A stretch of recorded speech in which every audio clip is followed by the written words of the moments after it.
Aussitôt installés et leur mandat validé, les députés provinciaux et conseillers communaux ont rencontré leurs électeurs ce vendredi 1er mars 2024 à Kananga, dans un café citoyen. L'initiative est du Conseil régional des zones G de développement, Krong Kasaï et Kasaï central, autour des élections des sénateurs, gouverneurs, conseillers urbains, bourgmestres et maires.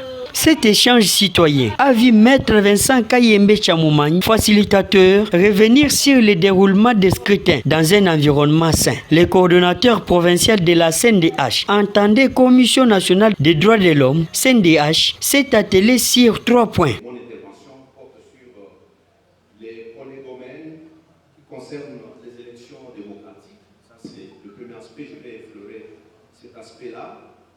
Je vais passer au deuxième point, qui porte sur le scrutin organisé, bien entendu, au suffrage universel indirect.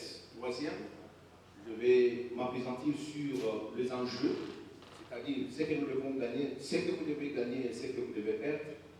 Et je vais terminer avec les différentes missions qu'il faut confier, bien entendu, aux exécutifs en République démocratique du Congo.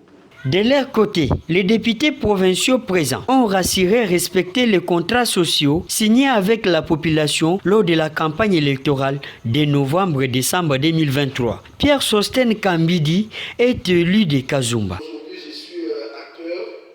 Je crois que beaucoup ont leur caméra braquée sur moi. Alors, madame, le premier engagement que moi je prends, c'est que je serai toujours attaché à vous, la société civile, pour voir dans quelle mesure je peux faire. Motif de satisfaction pour le secrétaire exécutif du Krong qui salue le fair play ayant caractérisé cet échange. Albert Kyungumwepu circonscrit l'activité de ces jours.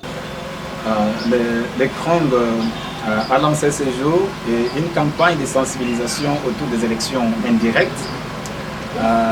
À l'occasion, c'est un café citoyen qui a été organisé avec des acteurs majeurs, notamment les députés provinciaux, les conseillers municipaux.